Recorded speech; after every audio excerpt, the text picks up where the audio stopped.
Hello, nerds, and welcome to another edition of Playing with Flashcards. Today I have for you Will Eno's The Flu Season. Let's get started. The Flu Season is a full-length tragicomedy. Dramatists have this to say about the play. It is a love story, a reluctant one, a love story in spite of itself. And I'd have to say that I agree with that. A little bit about the playwright. Will Eno is an American-born playwright. He currently resides in Brooklyn. Early in his career, he was largely produced in Britain, although he is very popular in the States these days. His plays include Tragedy, a Tragedy, King, a problem play, Tom Paine, based on nothing, Middletown, which I would really like to read, Oh, the Humanity and Other Good Intentions, The Realistic Joneses, which was in last month's American Theater, and reading that is what reminded me how much I love the flu season and that I wanted to do it for a flashcards. His final play is Title and Deed. Well, not final. I'm sure he'll write more plays. Final in my list. Charles Isherwood of the New York Times has this to say about Eno. He says that he is the Samuel Beckett for the Jon Stewart generation. He is very awarded. He's popular. He's well recognized. He won the 2004 Oppenheimer Award for the best debut of a play. I think that The Guardian, which is a British publication, had a very, very good summation of Will Eno as a playwright. This is what they said about him. They said, Will Eno is an original, a maverick wordsmith, whose weird, wry dramas gurgle with the grim humor and pain of life. Eno specializes in the connections of the unconnected, the apologetic murmurings of the disengaged, those who have suppressed their humanity to survive. It is vicious stuff, written in a language so deceptively innocent, so full of platitudes, that you don't realize that it has cut you deep until you feel the warm seep of bloody despair. And what do I have to say about Will Eno? Eno is the kind of playwright who is so rich in words and so surprising in thought that he makes me want to write well. He makes me want to read more plays and fall even more in love with theater. At least that's how I felt after reading The Flu Season. I have a few more words about The Flu Season, just as we jump into the actual play. This is also from The Guardian. In Will Eno's latest play, a love story goes bad, really bad. A play gets written in painful fits and starts, snow falls, it turns to slush, maybe spring arrives. This is a play that reminds us why sunsets make us sad, how nostalgia is like a fog, and why we live our lives as if we are mourning for them. The Flu Season is stingingly funny and really rather beautiful. I really think that last sentence is my summation of the play, is that it is stingingly funny and that it is really rather beautiful. Let's talk about the characters. This is a 6-person cast. We have 4 men and 2 women, although I don't really see why prologue or epilogue couldn't be a woman, even though it's generally cast as male roles. You have the prologue, the epilogue, the doctor, the nurse, the man, and then the woman. The narrators, as I said, epilogue and prologue, should be physically different, is something that Eno really notes in his notes in the play. He says that they speak with a degree of formality and reserve, but it might be that they, particularly the epilogue, have in earlier life suffered the fate of the woman or suffered the fate of one or more of the characters in the play. I would say that they could be called the idealist romantic and the realistic pessimist of the play, though they both have moments in reverse as the story unfolds. A little bit about the man and the woman. Side note, I would really love to play the woman. If anyone out there is producing this play and wants to cast me, that'd be great. Eno has this to say about them. It is also important to note that the man and women are not crazy people, man and woman, are not crazy people, but are simply people trying to live in the world in which they find themselves. And then we have the doctor and the nurse. Eno says this about them. They are not unkind, they are not even necessarily ineffective, but instead are simply people who are trying to help despite being somewhat distracted by their own private pain. And just a little bit more about those characters.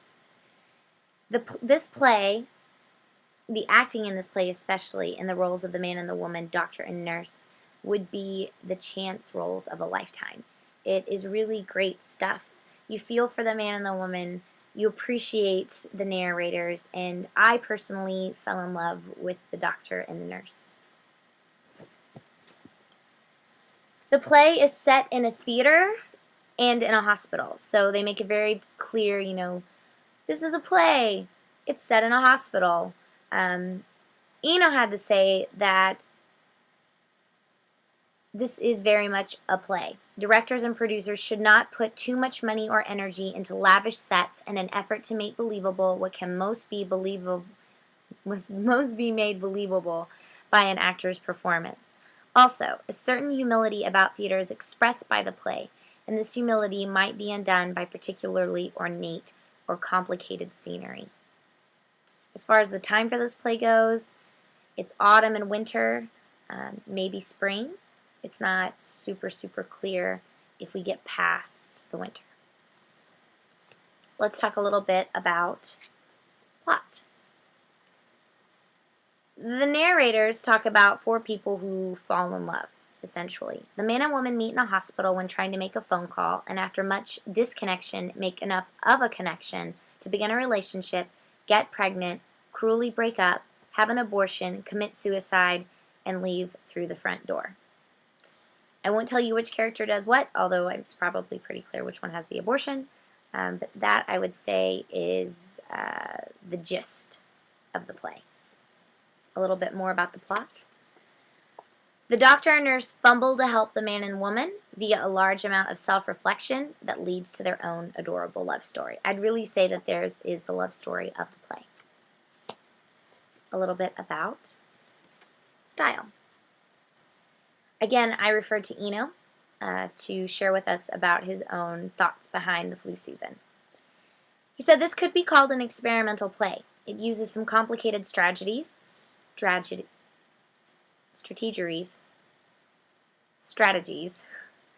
should not be played or staged, though, in an overly complicated or radically experimental way.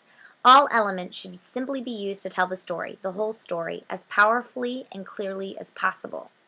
This way should produce, I hope, an effect that is brave and new and moving and meaningful, rather than just experimental for the sake of being experimental.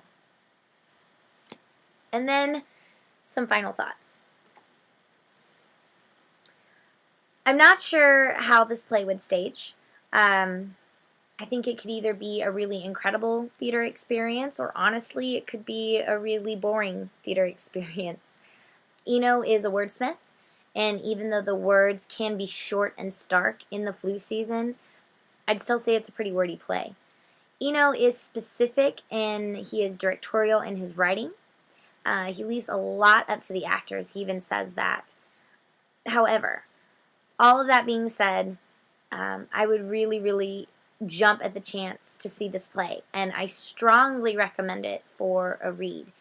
I have just highlighted so many things in the play itself, just highlighting just sections and sentences and words that were just, I don't even know if you can see the highlighter on there, they were just incredible. They were incredible thoughts. I would love to sit down and have a cup of coffee with Will Eno.